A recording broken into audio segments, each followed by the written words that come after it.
El Poder Judicial del Estado de Baja California Sur evoluciona para ti. Estás sintonizando un programa de conexión ciudadana sobre temas jurídicos de interés social de una manera ágil y ligera, buscando resolver dudas relacionadas con la impartición de justicia. Esto es Hablemos de Justicia. Comenzamos. Hola, muy buenas tardes, amigas y amigos. Bienvenidos a Hablemos de Justicia. Los saluda la licenciada Ligia Patricia Muñoz Peña, consejera de la Judicatura en el Estado. Estamos transmitiendo desde el Instituto Estatal de Radio y Televisión por la 99.1 FM y el 1050 de amplitud modulada a través de la radio de Sud California.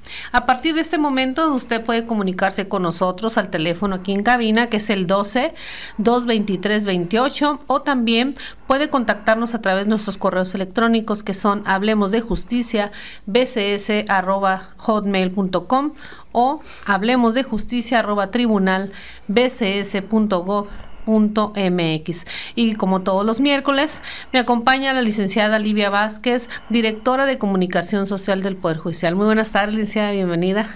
Muy buenas tardes, muchas gracias, consejera. Buenas tardes para todos los que nos sintonizan por todo lo largo y ancho de nuestro bello estado. En Hablemos de Justicia, como usted sabe, un programa del Poder Judicial del Estado. Les recordamos que a partir de mañana ya pueden escuchar esta emisión en nuestra página oficial de Facebook, que usted encuentra como H. Tribunal Superior de Justicia del Estado.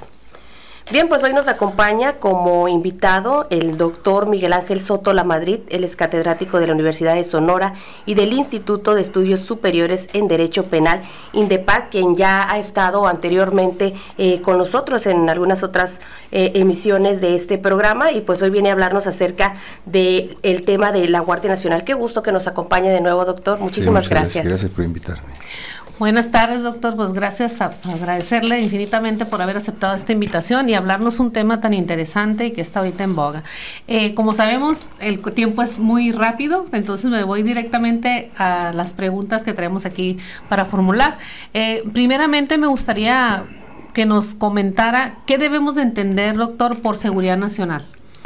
Mira, en un sentido muy estricto, ¿no?, que puede tener otras connotaciones, es la seguridad que una nación debe tener respecto de ataques del exterior, un extraño enemigo también. Sí, del hecho de que los países alguna vez estuvieron sometidos a otras potencias, o que podían ser invadidos, anexados o lo que sea, se desprende la necesidad de los países de crear un ejército que proteja sus linderos, sus fronteras, sus playas también, y de ahí una serie de instituciones. Por ejemplo, en la playa, los 20 metros de la parte más alta de la marea, también es una zona económica exclusiva de la nación, es una zona especial de la nación, que la controla el ejército porque está pensada como posiciones para defender a la nación desde esas mismas playas. También, incluso el mar territorial, también, que nosotros tenemos de 12 millas marítimas, está pensado para que ningún barco penetre en la nación, también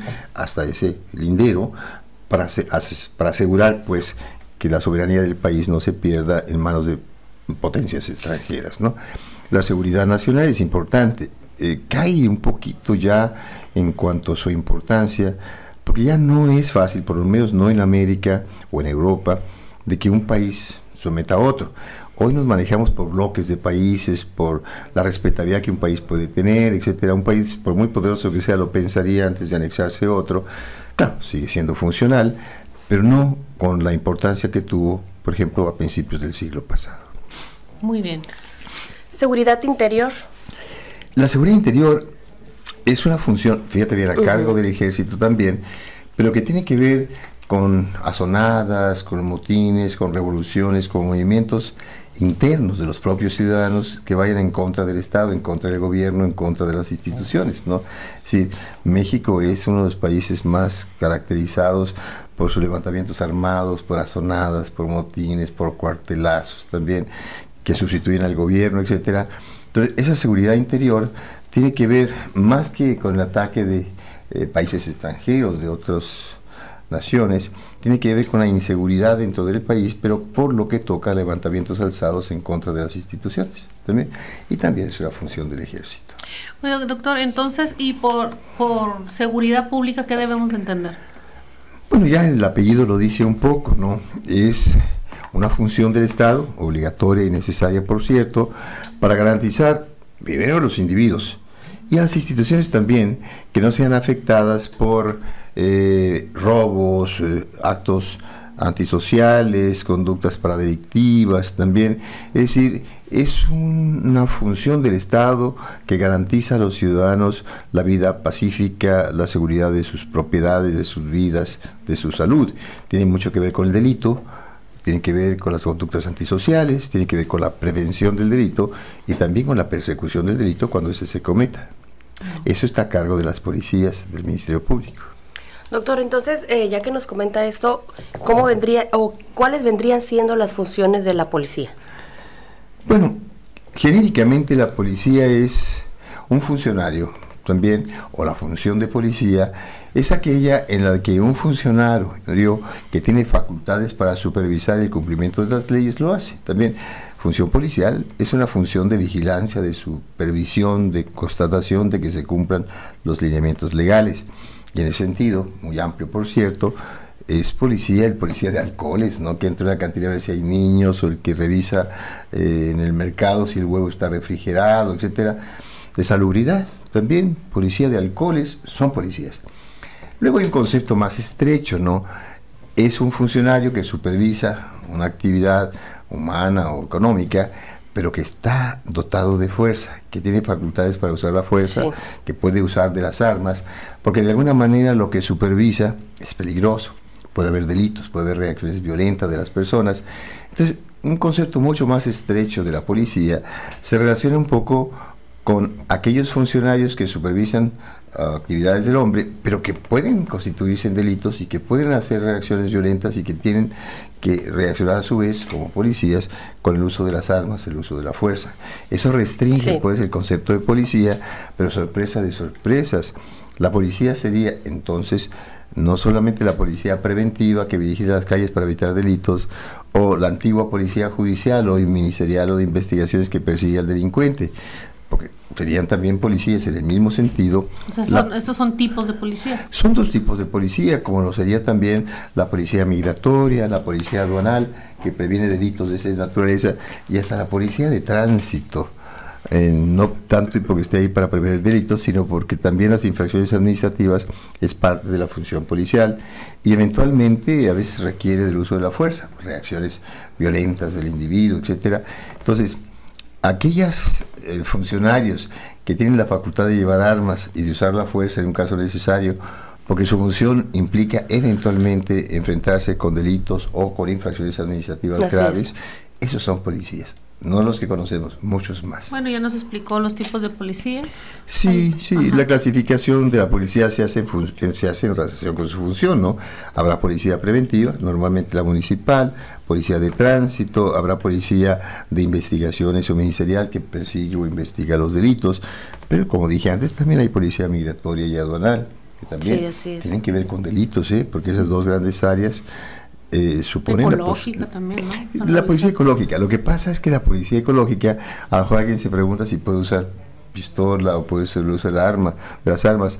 Pues viendo la devastación de grandes bosques y la necesidad de evitar que esto ocurra, a lo mejor la incorporamos en la policía stricto sensu.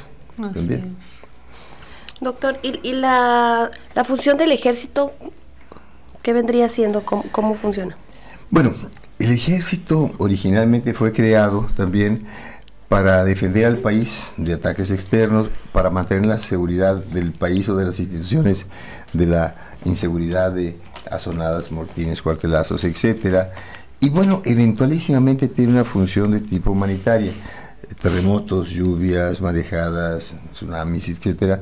Pues el ejército está ahí para ayudar a la población, es una de sus funciones, pero la principal de todo sería custodiar las fronteras, evitar ataques del enemigo exterior, salvaguardar la soberanía del Estado, incluso defender a las instituciones de levantamientos sociales también que pudieran ponerlas en peligro. Esa es la función original del ejército, ¿sí? Luego entonces, doctor, ya adentrarnos en el tema después de la explicación de cada uno de los entes, de las figuras, ¿no?, que existen. ¿por qué causas motivan ahora la creación de la Guardia Nacional? Bien, he querido ser muy concreto al responder, pero esto ya no se responde con una frase, ¿no? Las causas son visibles, han evolucionado ante la vista de nosotros, porque no son muy antiguas, ¿no? Empecemos diciendo que, bueno, que siempre ha habido delitos. Desde que el hombre existe, hay un enfrentamiento entre ellos, hay conflictos que a veces se resuelven por medio de la fuerza. También hace 50.000 años, el primer hombre inteligente, el Homo sapiens de aquel tiempo, seguramente que le robó la presa a otro, mató a otro porque se enfrentó con él, y ahí aparece el delito. No está tipificado, no hay leyes, no hay autoridades, no hay gobierno, no hay nada, pero la sociedad considera que si alguien mata injustamente a otro, hizo mal.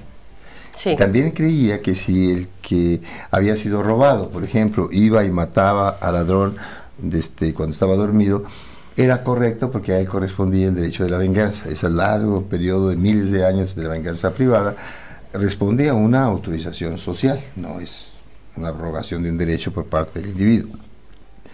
Y bueno, nosotros no podemos esperar, no existe, no puede existir.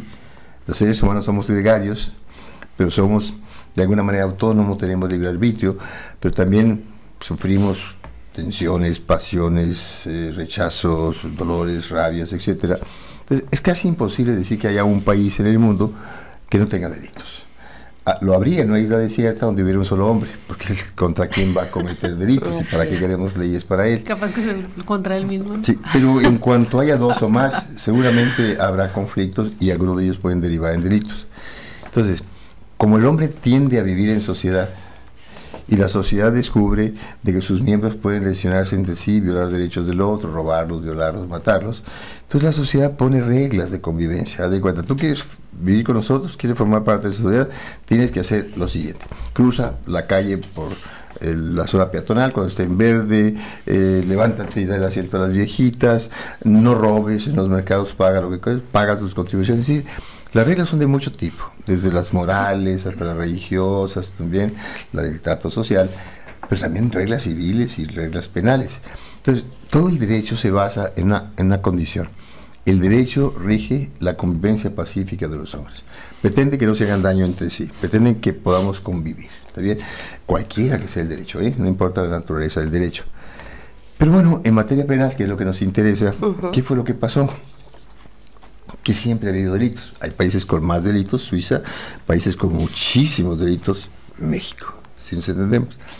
Entonces, ¿qué le pasó al delito o cómo evolucionó el delito en nuestro país? Bueno, todavía a mediados del siglo pasado, el delito, podríamos llamarlo, era artesanal. Es decir, lo cometía un individuo, salía, robaba, se peleaba en la cantina y mataba, violaba a una muchacha ahí en la oscuridad de la noche.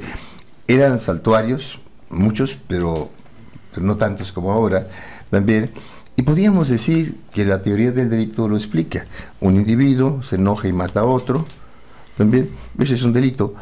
Pero también puede ser posible que 2 o 3 individuos se pongan de acuerdo para matar a otro. Y entonces comenzamos a nivel de derecho penal a analizar la autoría material, el que mata, la autoría intelectual, el que manda a matar, y la complicidad, que es el que ayuda también al homicida o al ladrón. ¿Está bien? Entonces, ese es un primer paso en el delito, del delito individual al delito cometido por más de una persona, en donde hablamos de coparticipación criminal. Doctor, ¿le parece si vamos a una pausa? Claro que sí. Ya regresamos, esto es Hablemos de Justicia. Vamos a un corte y ya regresamos. Esto es Hablemos de Justicia. Ya estamos de regreso, esto es Hablemos de Justicia. Doctor, nos estaba comentando qué causas motivan la creación de la Guardia Nacional, sí, y referente al derecho penal, cómo ha evolucionado los delitos. Sí. Para entender a la Guardia Nacional es absolutamente indispensable explicar cómo evolucionó el delito en México, porque es una respuesta a esa evolución. Yo te decía que ya en los años 50, en los 60, pues encontramos delincuentes en todas partes, pero era prácticamente delincuentes solos, o 2 o 3 delincuentes que se ponían de acuerdo para cometer un delito en particular, y después de ello ya nada, ¿no? También, y ahí la doctrina del derecho penal habla de autores intelectuales y materiales y de cómplices. Pero, por allá en los años 60, 70, se observó que 3 o más personas se asociaban para cometer delitos, no uno solo, sino muchos, en forma permanente. ¿Sí me entiendes? Es decir, ¿qué te parece si nos dedicamos a robar carros entre los tres, o asaltar casas, o secuestrar, ¿no? Entonces, fíjate, el Estado reaccionó ante este fenómeno delictivo. Ya no estoy hablando de 3 personas que cometen un delito, sino de 3 personas que se comprometen a cometer delitos en forma permanente, 3 o más también. Y entonces el Estado inventó un extraño delito de mera conducta, de mera peligrosidad, y dijo, bueno, cuando esas personas se ponen de acuerdo para cometer delitos en forma permanente, ellos están cometiendo un delito por el solo acuerdo, aunque no hayan cometido todavía ninguno. El solo ponerse de acuerdo, el solo pactar, asociarse para cometer delitos en forma permanente, ya es un delito en sí mismo. Imagínate, ahí están en la cantina 3 delincuentes que dicen, nos asociamos para cometer robo de coches. Imagínate que la policía esté por ahí escondida, los grabe todo y los detenga ahí mismo porque acaban de cometer un delito. Así es. La sola asociación delictuosa es un delito. Entonces, eso es importante porque cada cosa está enlazada con la otra. Resultó ser de que la asociación delictuosa, todos eran de la misma jerarquía, todos eran iguales, se repartían el botín por igual, etcétera, nadie mandaba más que el otro. Pero ocurrió que a finales del siglo pasado, esa misma asociación delictuosa evolucionó y apareció un jefe, jefes medios, soldados al fondo, en la última nivel, y se volvió una organización. Es decir, la asociación delictuosa se organiza, tiene jefes, tiene mandos medios, tiene los últimos también en operar, y entonces se vuelve peligrosa. ¿Por qué? Porque los jefes no son visibles, se esconden por allá, son políticos, son gente rica, son empresarios, pero son delincuentes. Entonces, esta delincuencia organizada que se vuelve poco visible, por lo menos en los niveles más altos, también comienza a operar. Normalmente empezó con la droga. Y con la droga que venía de Asia y luego después de Colombia y de otros países también. Y comenzó a vender droga. Y comenzó a tener una ganancia espectacular también. Y luego después dijo, oye, puedo también dedicarme a la trata de personas. O puedo dedicarme, por ejemplo, al secuestro también. Y comenzaron a multiplicar sus actividades delictivas, pero en forma organizada. A obtener mucho dinero con ello, a comprarse armas, sea en los Estados Unidos, sea Centroamérica, donde ha habido tantas guerrillas y movimientos militares, que cuando se pacificaban esos países, estoy hablando de Guatemala, estoy hablando de Perú, estoy hablando de otros países, las armas que ya no servían, se vendían y las compraba la delincuencia organizada.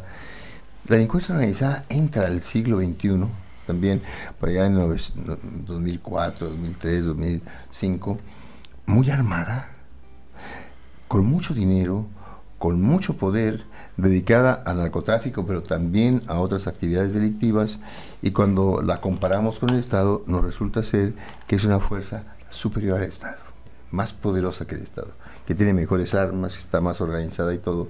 Pero lo más paradójico es que esa delincuencia organizada se nutre de personas que fueron capacitadas por el Estado. Imagínate, sus primeros miembros fueron o policías que fueron echados o que se retiraron, o de soldados.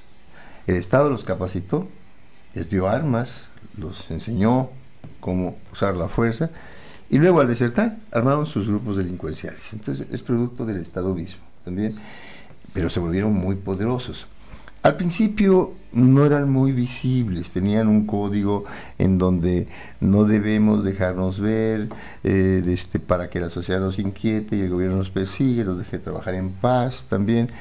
Pero bueno, se les notaba, en aquellos tiempos traían unos collares de oro con incrustaciones de piedras preciosas, etcétera, botas vaqueras y cosas. Pero aún así eso pasó de moda entre los delincuentes, o sea, se llegó al acuerdo entre no manejar este tipo de riqueza, carros de último modelo y todo, para que no los detuvieran. Pero lo que sí le pasó a esta delincuencia organizada es una terrible metamorfosis. También el mercado era tan rico y al principio se lo repartieron en varias áreas del país. Y mientras se respetaba el pacto, tú aquí, yo acá y el norte mío, pero no te metas, no había demasiados problemas. Había, pero no muchos. Pero cuando uno de ellos se sintió poderoso y quiso quitarle el campo, el local, la ubicación al otro, comenzaron a enfrentarse entre sí. y las venganzas fueron terribles. Ya no se respetó el pacto de que mujeres y niños no.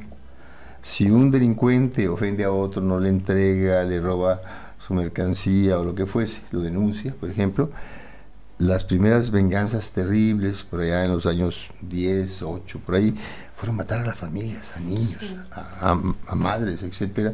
También la delincuencia se volvió terrible, el homicidio se volvió negocio.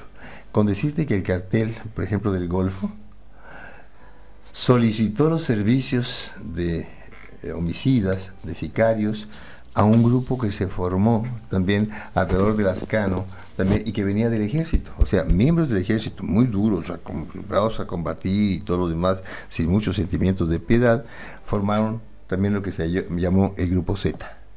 El Grupo Z no nació como un grupo dedicado al narcotráfico, nació como un grupo que daba servicios al cartel del Golfo para matar a sus enemigos. Eran terribles, buenos para matar, cobraban por ello, y bueno, el Grupo Z dijo, bueno, ¿para qué estoy trabajando para otros si yo puedo formar mi propia organización? Y entonces se volvió enemigo de todos los otros. Y luchas encarnizadas y cabezas cortadas y todo.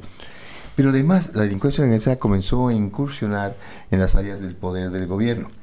Necesitaban de la policía para que les dijeran qué operativos había, necesitaban comprar funcionarios de alto nivel, incluso comenzaron a envilecer a las policías, a darles dinero, también a corromperlas a las policías y también a altos funcionarios. Y en los últimos tiempos incluso subvencionaron políticamente a candidatos, pues a puestos públicos que les interesaba, y ellos le pagaban el proceso electoral para que estando allá pues le pagaran el favor. Entonces la delincuencia organizada creció terriblemente, se volvió sanguinaria, se volvió violenta, comenzó a matar a gente, y cuando el gobierno quiso enfrentarla, cuando dijo eso no puede ser, ya se convirtió en un peligro social, se encontró con una terrible desgracia. El poder, la fuerza con la que iba a combatir a esta delincuencia organizada eran 200 y pico de miles de policías municipales preventivos, que ni armas tenían, que eran mal pagados, que no sabían usar la fuerza, gorditos y lentos y todo, que inútiles. Y la policía judicial de aquellos tiempos, hoy policía de investigaciones o ministerial, eran muy pocos, muchos ya corrompidos, con armas obsoletas. Y bueno, ¿qué pasa? Que nos encontramos ante una situación terrible para, digamos, el año 2006. También el planteamiento es cómo combato a la delincuencia organizada si la policía no me sirve. Sí. ¿Y cómo se estructuró entonces y cuál es la función de la Guardia Nacional? Bueno, te digo poco, porque debe hablarse mucho de ello, es si un gobierno como el que ocurrió en el 2006 quiere luchar contra la delincuencia organizada y descubre que tiene muy pocos policías en número, muy mal capacitados, mal pagados, policías poco afectos a la función que realizan también, y que muchos de ellos están comprados por la delincuencia organizada, pues no puede luchar contra esta. Y busca una fuerza sustituta o de coadyuvancia que le ayude a luchar contra esa delincuencia, y no se le ocurrió al Estado otra cosa que pedirle al ejército que cooperara en la lucha contra la criminalidad, siendo que pues, la función del ejército no es esa, la función es defender las fronteras y la paz interior, pero no luchar contra la delincuencia. Entonces, desde el 2006 el ejército fue llamado para ayudar en la investigación de delitos, en la prevención del delito, en la vigilancia de las ciudades, pero no era esa en ese entonces su función. Esa fue la crítica principal. El ejército tiene otra función y no tiene por qué estar haciendo labores de policía, porque él no nació para ser policía. Entonces surge la necesidad de reglamentar la intervención del ejército en esta función. Y bueno, surgen muchas ideas, y entre las ideas que prevalecieron recientemente con este nuevo gobierno fue el de crear la Guardia Nacional, pero de la cual tendremos que hablar en el futuro. Así es. Así es, doctor. Y no sé si pueda acompañarnos para el próximo programa para hablar ya generalmente de la Guardia Nacional y todas sus bondades, retos y defectos. Con muchísimo gusto. Si no me fusilan antes de llegar aquí, vengo con mucho gusto. Bueno, doctor, pues hemos llegado al fin de nuestro programa. El tiempo ya vio que se nos agotó. Agradecemos el que nos haya acompañado con ese tema tan relevante y que nos vaya a acompañar el próximo miércoles. ¿Algún otro comentario antes de concluir? Bueno, hay muchas críticas a la Guardia Nacional, pero no se puede criticar una institución que nos protege de alguna manera y que está cooperando con la seguridad pública sin saber cuáles son sus verdaderos defectos. Normalmente estamos equivocados al plantearlo. ¿Cómo se logra esto? Bueno, discutiendo juntos también el tema de la Guardia Nacional. Que ya lo tocaremos en el siguiente programa. Bueno, pues agradecemos al doctor Miguel Ángel Soto Lamadrid, el que haya estado con nosotros. Se despide Livia Vázquez. Soy la licenciada Ligia Muñoz. Nos vemos el próximo miércoles. Esto fue Hablemos de Justicia, un programa del Poder Judicial del Estado de Baja California Sur en coordinación con el Instituto Estatal de Radio y Televisión.